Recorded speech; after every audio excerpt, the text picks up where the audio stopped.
दोस्तों, भारत में जितनी जैव विविधता यानी बायोडायवर्सिटी है, जिसमें जानवर आते हैं, पेड़ पौधों की प्रजातियां आती है, पंछियों की प्रजातियां आती है, उनको बचाने के लिए, संरक्षित करने के लिए भारत में 3 तरीके की व्यवस्था है। एक है राष्ट्रीय उद्यान, जिनको नेशनल पार्क आप कहते हो, गए भी होगे कभी ना कभी।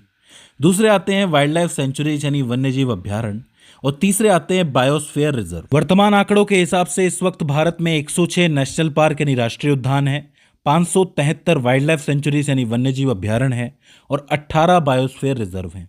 अब सवाल ये उठता है कि ये तीनों अलग अलग क्यों हैं, इनमें क्या अंतर है, इन तीनों को अलग अलग ही क्यों बनाया गया है। तो देखो, इसको समझना बहुत आसान है। अब चूंकि हम जानवरों को बचा रहे हैं, उनकी प्रजातियों को बचा रहे हैं, पेड़ पौधों और फूलों और उनकी प्रजातियों को बचा रहे हैं, पक्षियों और उनकी प्रजातियों को बचा रहे हैं, तो जाहिर सी बात है हर एक प्रजाति जो होगी वो खास होगी। हो सकता है कि कुछ प्रजाति जो है विलुप्त होने की कगार पे हो, खत्म होने की कगार पे हो। एक जानवर उनको खाने के चक्कर में रहता हो हमेशा, तो ऐसे में वो लगातार कम होते जा रहे हैं, तो उनको बचाने के लिए स्पेशल व्यवस्था करनी पड़ेगी। दूसरी तरफ पेड़ पौधे भी ऐसे होते हैं जो विलुप्त हो रहे हैं और हमारे वातावरण के लिए ज़रूरी हैं। उनके सीड्स नहीं हैं, उनके जंगल नहीं हैं, तो उनको बचाने के लिए, पक्षियों को बचाने के लिए ऐसी विशेष जगह बनाई जाती। सबसे पहले राष्ट्रीय उद्यान यानी नेशनल पार्क की बात करें तो इसका उद्देश्य क्या है कि जो पूरा इकोसिस्टम है, पूरा पारिस्थितिकी तंत्र है, उसको बचाना है। अब पूरे पारिस्थितिकी तंत्र में वनस्पतियां आती है, फ्लोरा जिसको हम कहते हैं, और साथ ही जीव भी आते हैं, फौना जिसको हम कहते हैं। तो फ्लोरा और फौना दोनों ही बचाने हैं, यानी वनस्पति और जीव। साथ ही भू आकृति वहाँ की, उसको भी बचाना है, और जो ऐतिहासिक स्थल बने हुए हैं, वस्तुएं हैं, उनको भी बचाना है। ओवरऑल एक जगह है जो ऐतिहासिक तौर पे और प्राकृतिक तौर पे बहुत ज़रूरी है, तो उसको बचाने का काम नेशनल पार्क करता है। इसका कानूनी आधार क्या है, मतलब किस अधिनियम के तहत ये बनता है? तो देखो, वन्य जीव संरक्षण अधिनियम 1972 की धारा 35 के तहत केंद्र और राज्य सरकार द्वारा इसको बनाया जाता है, इसको घोषित किया जाता है कि अब से ये जगह नेशनल पार्क कहलाएगी। ठीक, अब सवाल उठता है कि इस जगह पर मानव अधिकार कितने हैं, कि कोई अंदर जा सकता है कि नहीं। जा तो सकते हैं, लेकिन वहां पे कुछ एक चीजें जो हैं वो नहीं हो सकती, जैसे चराई नहीं करवा सकते, लकड़ी काटना, खेती करना उस जमीन के ऊपर, इन सब चीजों की अनुमति नहीं होती है। क्योंकि जाहिर सी बात है, आप खेती करोगे, चराई करवाओगे, लकड़ी काटोगे, तो आज नहीं तो कल वो जगह बिल्कुल खत्म हो जाएगी, नॉर्मल सिटी बन जाएगी। तो ऐसे में संरक्षित कैसे रहेगी वो जगह?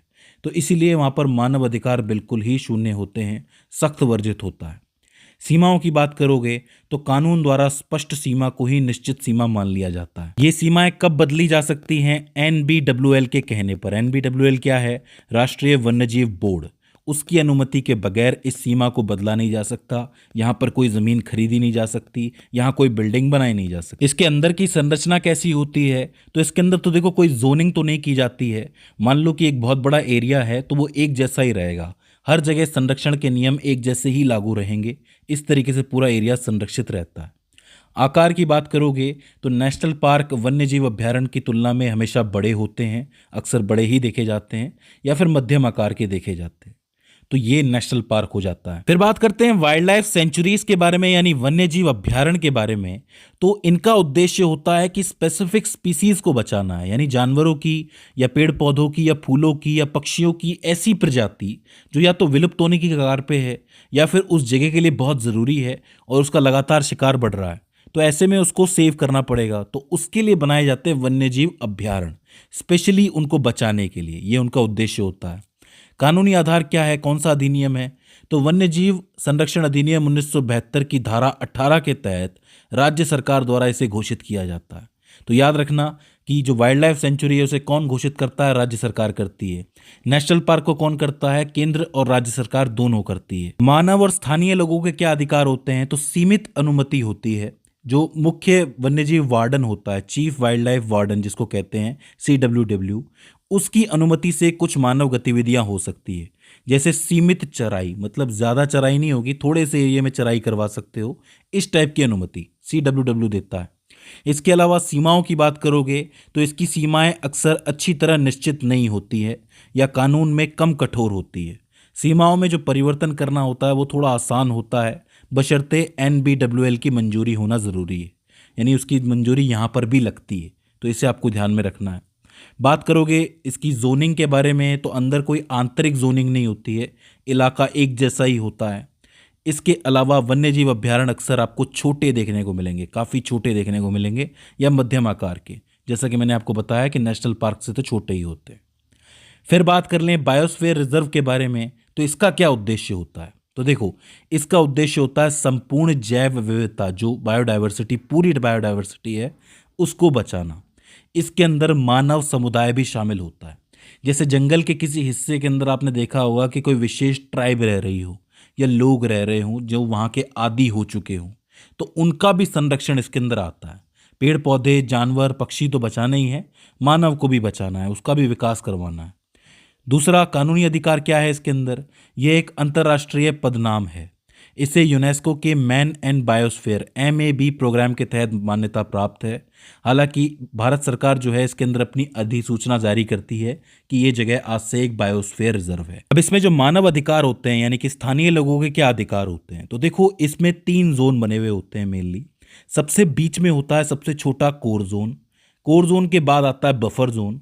बफर जोन के बाद सबसे आखिर में आता है ट्रांजिशन जोन। ये जो ट्रांजिशन जोन है, संक्रमण जोन, इसमें मानव बस्तियां बसी हुई होती हैं। मेनली वहाँ के लोग बसे हुए होते हैं जो यहाँ के वातावरण के आदी होते हैं। ठीक है। जो कोर जोन होता है वहाँ किसी को जाने की अनुमति नहीं है। वहाँ पे कुछ एक वैज्ञानिक जा सकते हैं, वो भी थोड़ी देर के लिए। ये जो होता है एरिया बिल्कुल ही प्राकृतिक होता है, मानव इसको टच नहीं कर सकता। बफर जोन के अंदर बहुत ही सीमित अधिकार होते हैं। ज़्यादा अधिकार आपको ट्रांजिशन जोन में ही देखने को मिलेंगे। संक्रमण जोन के अंदर लोग यहाँ आते हैं, जाते हैं, थोड़ा बहुत घूम के भी चले जाते हैं, पर्यटन भी आते हैं, लेकिन कोर जोन या बफर जोन में जाने की अनुमति उन्हें भी नहीं होती है। कोर तो बिल्कुल ही अनछुआ होता है, चुनिंदा साइंटिस्ट वहाँ जाते हैं। ठीक है। तो जोनिंग जो होती है वो सिर्फ बायोस्फीयर रिजर्व के अंदर होती है, नेशनल पार्क में नहीं होती है और ना ही होती है वाइल्ड लाइफ सेंचुरी के अंदर। साइज की आप बात करोगे तो अक्सर बहुत बड़े इलाके में फैला होता है बायोस्फीयर रिजर्व। जैसे नीलगिरी बायोस्फीयर रिजर्व बहुत ही बड़ा है, केरला और तमिलनाडु के अंदर फैला हुआ है। ये इतना बड़ा होता है कि इसके अंदर लगभग 1 या 2 नेशनल पार्क आ जाएं या बहुत से वाइल्ड लाइफ सेंचुरीज आ जाएं, बहुत से वन्यजीव अभ्यारण्य आ जाएं, तो काफ़ी बड़े एरिए को कहा जाता है। इसीलिए आप देखोगे कि भारत में सिर्फ 18 बायोस्फीयर रिजर्व हैं। आखिर में तीनों से रिलेटेड जो कानूनी कठोरता है वो देख लेते हैं। सबसे पहले राष्ट्रीय उद्यान को देखें तो यहाँ पर सबसे उच्चतम कानूनी संरक्षण प्राप्त होता है। वन्यजीव अधिनियम 1972 इसे एक विशेष क्षेत्र घोषित करता है जहां किसी भी तरह का शोषण या मानवीय हस्तक्षेप गैर कानूनी माना जाता है। किसी टाइप की गतिविधि नहीं हो सकती है। लोग यहाँ आते ज़रूर हैं लेकिन गतिविधि बिल्कुल नहीं होती है। वन्यजीव अभ्यारण्य की बात करोगे तो इसको भी कानूनी संरक्षण प्राप्त है, लेकिन राष्ट्रीय उद्यान की तुलना में ये कम कठोर है। राज्य सरकार के पास कुछ अधिकारों की अनुमति देने का विवेक होता है कि वो कुछ अधिकार दे सकते हैं, लेकिन वो भी सोच समझ के। और आखिर में बायोस्फीयर रिजर्व के कानूनी कठोरता की बात करोगे तो इसे राष्ट्रीय कानून द्वारा संरक्षित किया जाता है। जैसा कि मैंने बताया कि इसका जो कोर जोन होता है, बीच का जोन, वहाँ तो कोई भी नहीं जा सकता है। तो ऐसे में समझ लो कि एक बायोस्फीयर रिजर्व है, उसमें अगर नेशनल पार्क भी आ गया तो कठोरता डबल हो जाएगी कि नेशनल पार्क का तो कठोरता है ही, साथ ही बायोस्फीयर रिजर्व की भी कठोरता है।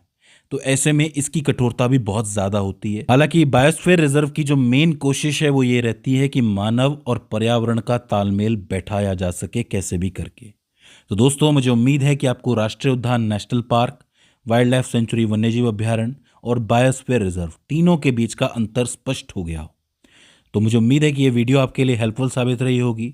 अगर इसके बाद भी इसके अंदर आपको कोई क्वेरी आती है, कोई दिक्कत आती है, तो आप हमें कमेंट सेक्शन में बता सकते हैं।